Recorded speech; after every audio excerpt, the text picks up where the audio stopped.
కానీ నేను బీజేపీ బాగా పికప్ అయింది అనేది కూడా ఒక చర్చ ఉంది. అంటే బీజేపీని ఎట్లా చూస్తారంటే ఆ, కొంచెం మోడీ అనే దాంట్లో బీజేపీ అనేదో చర్చ నడుస్తున్నది అనేది అంటున్నారు. కాకపోతే నేనేమనుకుంటా అంటే అది కొంత చర్చ వరకే పరిమితం అవుతుంది తప్ప ఓటుగా ఎంత మేరకు కన్వర్ట్ అవుతుంది అనేది ప్రశ్న.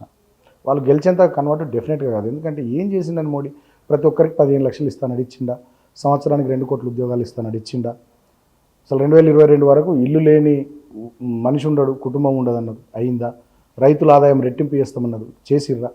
తెలంగాణ కాంటెక్స్లో చూస్తే కాజీపేటకు రావాల్సిన రైల్వే కోచ్ ఫ్యాక్టరీ జామ్నగర్కి ఎత్తుకపోయారు, అంతే కదా. అదేవిధంగా బయ్యారం ఉక్కు కర్మాగారం ఇచ్చిర్రా, ఐటీఐఆర్ను రద్దు చేసిర్రు, ఒక్క నవోదయ విద్యాలయం ఇచ్చిర్రా, ఒక కేంద్రీయ విద్యాలయం ఇచ్చిర్రా తెలంగాణకు, ఒక మెడికల్ కాలేజ్ ఇచ్చిర్రా తెలంగాణకు, ఒక ప్రాజెక్టుకు జాతీయ హోదా ఇచ్చిర్రా, ఐఐఎం ఇచ్చిర్రా, ఐసర్ ఇచ్చిర్రా, ఏమి ఇచ్చిర్రా? ఇవన్నీ కాకుండా హిందూ జాతీయవాదం అనేది చాలా పతాక స్థాయిలో ఉన్నది వాళ్ళ. ఇవన్నీ ఆలోచనకు వస్తాయంటారు. ఇవన్నీ డెఫినెట్గా ఆలోచిస్తారు ప్రజలు. ఇవాళ రేపట్లో కూడా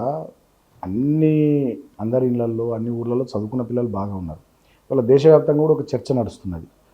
మళ్ళీ వీళ్ళు వస్తే రాజ్యాంగాన్ని మారుస్తారు, మళ్ళీ వీళ్ళు వస్తే రిజర్వేషన్లు తీసేస్తారు అనే చర్చ కూడా నడుస్తున్నది. డెఫినెట్గా అటువంటి భారతీయ జనతా పార్టీకి, ఆ భావజాలం ఉన్నటువంటి భారతీయ జనతా పార్టీకి అణగారిన వర్గాలు, దళిత గిరిజన బడుగు బలహీన వర్గాలు డెఫినెట్గా ఓటు వేసే విషయంలో ఖచ్చితంగా ఆలోచిస్తారు. వీళ్ళ రిజర్వేషన్లు వీళ్ళు పోగొట్టుకుంటారా, వీళ్ళతో వీళ్ళ కన్ను తీసుకుంటారా? కాబట్టి ఇవాళ ఆర్ఎస్ఎస్ విధానం కానీ, భారతీయ జనతా పార్టీ విధానం కానీ ఎస్సీ ఎస్టీ బీసీ మైనారిటీలకు వ్యతిరేకంగా ఉంటుంది. రిజర్వేషన్లకు వ్యతిరేకం వాళ్ళు, అంబేద్కర్కి వ్యతిరేకం, రాజ్యాంగానికి వ్యతిరేకం. ఎంతమంది ఎన్నిసార్లు మాట్లాడిన మాటలు మనం విన్నాం. అనంత హెగ్డే ఏం మాట్లాడిండు, కర్ణాటక మేము వస్తే రాజ్యాంగాన్ని తీసిపారేస్తామని మాట్లాడిండు. చాలామంది ఆర్ఎస్ఎస్ వాళ్ళు మాట్లాడారు, చాలామంది కేంద్ర మంత్రులు మాట్లాడారు. కాబట్టి ఇటువంటి సందర్భంలో ఈ వర్గాలు ఆలోచిస్తాయి ఒకటి. రెండోది, యువకులకు కానీ ఈ రాష్ట్ర ప్రజలకు కానీ దేశ ప్రజలకు కానీ బీజేపీ చేసింది కూడా ఏం లేదు. కాబట్టి ఆ పార్టీకి ఇంకోటి కూడా చెప్తున్నాం కూర్చున్నా, ఒక 5 years పీరియడ్ అంటే ఇంకోసారి అవకాశం ఇద్దాం ఏదో అని 10 long years అవకాశం ఇచ్చింది కదా, పెద్ద పీరియడ్ కదా ఇది. ఇంకా ఇప్పటికి కూడా మీరు ఇంకా ముచ్చట్లు చెప్పుకుంటేనే కాలం వెళ్ళదీస్తామంటే రిజల్ట్ బీజేపీకి రాబోతుంది అన్నట్లా మీరు అనేది. బీఆర్ఎస్కి మంచి రిజల్ట్ వచ్చింది బుచ్చనా, నువ్వు మమ్మల్ని తీసుకోరేకు. బీఆర్ఎస్ మేము అధికారాన్ని కోల్పోయింది 1.8% ఓటుతోని. తర్వాత ఒక 15 సీట్లు మేము చాలా తక్కువ మార్జిన్తో పోయినాం. 2, 3, 4, 500 నుంచి మొదలుకుంటే 15,000 లోపల ఒక 15 సీట్లు పోయినాం. సో మమ్మల్ని కంప్లీట్గా పక్కకు పెట్టేయాలి ప్రజలు. కంప్లీట్గా మమ్మల్ని పక్కకు పెట్టేసి ఉంటే ఈ 4 నెలల్లో మేము తిరుగుతుంటే ఇటువంటి స్పందన రాదు, ఇటువంటి స్పందన అస్సలే రాదు. సో కేసీఆర్ గారు బస్సు యాత్ర నడుస్తుంది, మీరు చూస్తున్నారు ఎట్లా జరుగుతుంది. కేటీఆర్ గారు రోడ్ షోలు నడుస్తున్నాయి, హరీష్ అన్న రోడ్ షోలు నడుస్తున్నాయి. మేము కూడా తిరుగుతూ ఉన్నాం గ్రామాల్లో, జిల్లాల్లో, నియోజకవర్గాల్లో ఎట్లా జరుగుతూ ఉన్నాయి కార్యక్రమాలు, ప్రజలు ఎట్లా వస్తూ ఉన్నారు మీరు చూస్తున్నారు కదా. సో నేనేమంటున్నా అంటే, నేను ఇక్కడ భారతీయ జనతా పార్టీ విషయంలో 10 సంవత్సరాలు వేచి చూసిన జనం ఏమి కూడా చేయలేరు భారతీయ జనతా పార్టీ పెద్దలు. అటువంటిప్పుడు వాళ్ళకి మళ్ళీ ఎందుకు ఓటేస్తారు, ఏం చేస్తారని ఓటేస్తారు? కానీ రిజర్వేషన్లు తీసేయడం సాధ్యమైపోయినా వాళ్ళు రిజర్వేషన్లు తీసుకున్నారు కదా.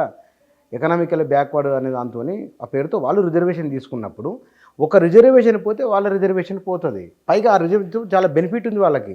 4%, మొన్న ఎవరితో ఇంటర్వ్యూ చేసినా అన్నారు, 4% ఉన్న వాళ్ళకు 10% రిజర్వేషన్ వచ్చినప్పుడు వాళ్ళకి అవకాశాలు ఎక్కువ వస్తున్నాయి.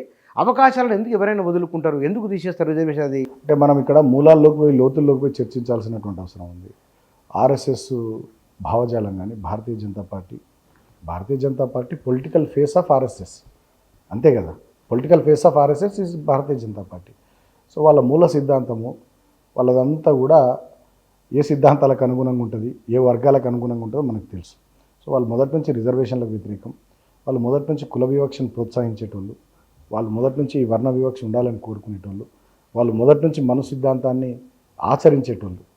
సో కాబట్టి వీటి ప్రకారం చూసుకున్న వాళ్ళ ఐడియాలజీ పూర్తిగా రిజర్వేషన్లకు వ్యతిరేకం, ఈ వర్గాలకు వ్యతిరేకం. మీరు ఎంపీగా ఉన్నప్పుడు కూడా బీజేపీ అధికారంలోనే ఉన్నది. ఆ పార్టీకి సంబంధించిన ఎంపీలు ఆ ప్రభుత్వాల దగ్గరికి వెళ్ళి చూశారు కదా, మీ అనుభవం ఏమిటి?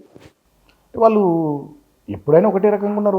వాళ్ళ సిద్ధాంతము, వాళ్ళ ఎజెండా, అది తప్ప ఇంకోటి లేదు. భారతీయ జనతా పార్టీ వాళ్ళు ఏదనుకుంటే అది చేస్తున్నారు. మనం చూస్తున్నాం కదా గుజరాత్లో ఏ రకంగా వాళ్ళ పరిపాలన కొనసాగుతుంది. భారతీయ జనతా పార్టీ అధికారంలో ఉన్నటువంటి రాష్ట్రాల్లో, అస్సాం లాంటి రాష్ట్రాల్లో దళితుల పరిస్థితి కానీ, ముస్లింల పరిస్థితి కానీ, వెనుకబడిన వర్గాల పరిస్థితి కానీ ఎట్లుంది మనం చూస్తలేమా? మొన్నటిదాకా మనం మధ్యప్రదేశ్, రాజస్థాను, ఛత్తీస్గఢ్ లాంటి రాష్ట్రాల్లో దళితుల మీద జరిగిన దాడులు, అఘాయిత్యాలు మనం చూడలేమా? మధ్యప్రదేశ్లో ఒక పెళ్లి ఊరేగింపు గుర్రం మీద పోతుంటే పిల్లగాని కాల్చి చంపారు. ఉత్తరప్రదేశ్లో హత్రాస్ లాంటి సంఘటనలు, ఉన్నావు లాంటి సంఘటనలు, బాలికల్ని మంచి బట్టలు వేసుకుంటే దళిత అమ్మాయిల్ని రేపులు చేసిన సంఘటనలు, వీళ్ళ భావజాలమే, వీళ్ళ మూల సిద్ధాంతమే ఈ వర్గాలకు వ్యతిరేకం. కాబట్టి డెఫినెట్గా వాళ్ళు మొదటి నుంచి అట్లనే ఉన్నారు, ఇప్పుడు కూడా అట్లనే ఉన్నారు. ఇక్కడ నరేంద్ర మోదీ ప్రధానమంత్రిగా ఆయన పనితీరు ఎట్లా ఉంటుంది? మీరు ఎంపీలు మంత్రులు కలుసుకుని మాట్లాడుకునేవారు కదా. ఇక మాటలు ఎక్కువ ఉంటాయి, చేతులు తక్కువ ఉంటాయి, అంతే. గప్పాలు కొట్టుడు ఎక్కువ, పని తక్కువ. నిజంగా బుల్లెట్ మోదీ గురించి మాట్లాడేది మనం వేసాను, మోడీ గురించి అంటున్నాను నేను భయపడతలేను, నేను దాచుకుంటలేను. మోడీ గారిని నేను చాలా దగ్గర నుంచి చూసిన, మోడీ గారిని చాలా దగ్గర నుంచి చూసిన. భాషణ్ బాజీ, ఉపన్యాసం చెప్తాడు, మాటలు చెప్తాడు, ముచ్చట్లు చెప్తాడు, పని మాత్రం చేయడు. అర్థమైంది. బుల్లెట్ ట్రైన్లు వస్తాయన్నాడు. ఎక్కడ వచ్చింది ఈ దేశంలో బుల్లెట్ ట్రైన్? 5 ట్రిలియన్ ఎకానమీ అవుతుంది అన్నాడు ఈ దేశం యొక్క ఆర్థిక సంపద. ఏడైంది? 14 లక్షల పైచిలకు కోట్లు ఎవరి మాఫీ చేసిండు? కార్పొరేట్ పెద్దలే మాఫీ చేసిండు. ఈయన హయాంలోనే కదా విజయ్ మాల్యా, నీరవ్ మోడీ, లలిత్ మోడీ దేశాన్ని విడిచిపెట్టి పారిపోయింది. ఆర్థిక దొంగలంతా, మౌల్ చోక్సీ, ఆర్థిక గజ దొంగలంతా ఈయన మద్దతుతోనే దేశాన్ని విడిచి పారిపోయి. సో ఈయన అదేవిధంగా దేశ సంపదనంతా అదాని చేతుల్లో తీసుకొని పెడుతున్నాడు. ఇక్కడ సింగరేణి బొగ్గు ఉంటే సింగరేణి సంస్థకు సింగరేణి బొగ్గు బావులు ఇవ్వమంటే ఇయ్యాడు ఆయన. అదాని నుంచి, ఆస్ట్రేలియా నుంచి బొగ్గు ఇంపోర్ట్ చేసుకుని లెటర్లు రాస్తారు. అంటే ఏం అర్థం చేసుకోవాలి? ఈయన పెద్దల కోసం ఉన్నాడు, పేదల కోసం లేడు, మన వర్గాల కోసం ఎన్నడూ లేడు. స్పష్టం. కానీ అదే మీ అనుభవం ద్వారా చెప్తున్న మాట ఇది. ఎగ్జాక్ట్లీ. కానీ ఈ మధ్య తెలంగాణలో జరుగుతున్న ఒక డిస్కషన్, సౌత్ ఇండియాలో ఈసారి మోదీ హవా పెరిగింది, బీఆర్ఎస్ ప్లేస్ను బీజేపీ ఆక్యుపై చేస్తూ ఉన్నది, నరేంద్ర మోదీ లాంటి నాయకుడు మళ్ళీ దేశానికి దొరకడు, కాబట్టి మధ్యతరగతి ప్రజలు, దళితులు, ఆదివాసీలు మొత్తం ఆయన వెంటనే ఉన్నారు. అంటే అదొక ప్రచారాన్ని వాళ్ళు తయారు చేస్తున్నారు, ఒక హైప్ క్రియేట్ చేస్తున్నారు, ఒక పర్సెప్షన్ వాళ్ళు క్రియేట్ చేస్తున్నారు. ఏ వర్గాలైతే వాళ్ళతో ఉన్నాయనే అనుమానం వాళ్ళకు వచ్చిందో ఆ వర్గాలే వాళ్ళతో ఉన్నాయనేటటువంటి ఒక పర్సెప్షన్, ఒక ప్రచారాన్ని క్రియేట్ చేస్తున్నారు తప్ప వాస్తవానికి పరిస్థితి అట్లా లేదు. బీజేపీ ఆ పార్టీని విమర్శించడంలో కాంగ్రెస్ నాయకులు చేస్తున్న ఒకానొక ఈ ప్రభుత్వాన్ని ఉండనియరు, వాళ్ళు కూలగొడతారు అనేది ఉండదు అని బీజేపీ అన్నది, ఉండదు అని బీఆర్ఎస్ అన్నది, ఇద్దరు అంటున్నారు.